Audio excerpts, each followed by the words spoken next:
Okay, ito na ulit yung pinakang latest na nagagawa sa bahay.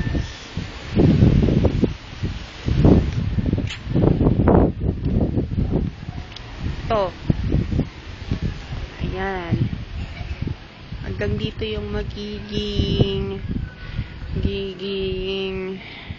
part ng bahay natin. Yan. Bali, nagigiba na siya. Nagiba na tong part na to.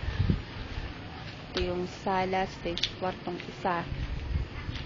Ito nga. Ayun. Ito yung kwartong isa natin. Ito yung kwarto talaga. Wala nang dingding.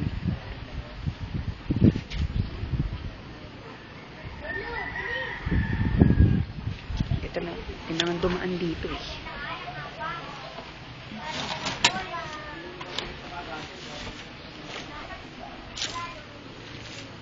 Nabakbak na siya. Nakadaan na ako dito. Siwat ng dingding. So, ito yung magiging kwarto. Ayan yung para sa bintana. Dalawang butas yan. Tapos dito yung division. Yan. Tapos babakbakin pa yun. Yun. Tapos para mas mapalawak ng kwarto.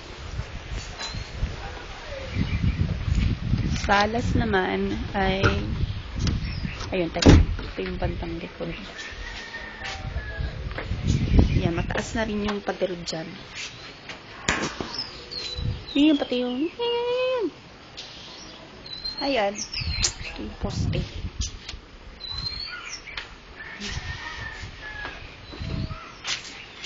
Sa labas tayo.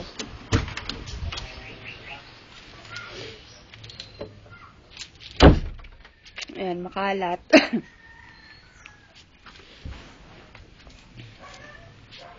Yan, yung ganun pa rin, salas pa rin. Ayan, yun, dito kami natutulog sa kusina. Ayan, dito na yung double bed. Kasi hindi ba nababakpak tong banyo? Yan.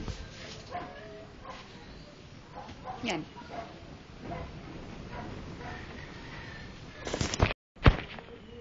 Yan. Babakbakin yan. Yun. Tapos hanggang dito, yan yung magiging salas. Tapos, ito ay babaklasin din. Tapos, i-extend yung yung space. Dito, hanggang dito yung hanggang dito nga ba? Magiging kwarto. Ayan, babaklasin din tong lababo. Tapos, mapupunta siya sa side na yun. Basta pag nabaklas yan, ay, yun na nga. Basta yun na yun. Tapos, dito, sa part na to yung hagdanan. Dito. Ay, hindi pa daw final yun. Basta, madali na yun. Puporma muna para makuhanan ng sukat ang hindi pa kasi nakusukatan ng loob, ang labas pala ang estima pala ang yung estimated pala ang yun. Estimated lang daw. Ayun.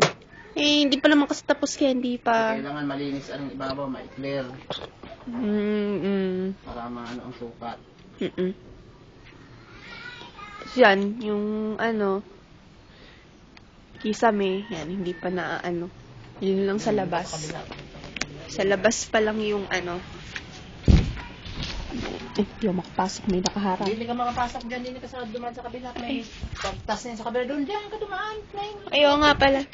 Oo nga pala, nakalimutan ko. Ulitin ko nga. Ayan o. Pasak-pasak mo yung kisame. Ito din, yung kisame nito. Kwarto. Puro anay na. Hello, Kuya Rocky. Hello, good morning. Good morning. Ayan yung isang karpintero. Ito din, nagkakape pa. Ano po yun? Mag-aalas 7 pa lang ng umaga. Kape muna, kape. Tikat ang... Yun si Mamemeng. Wala pa yung isa, si Kuya Bukoy. Tsaka si Elmer, yung anak ni Matito. Dagdag sa tutulong. Yan pa lang, ang sa ngayon, January 11, 2010, 2011, araw ng Martes.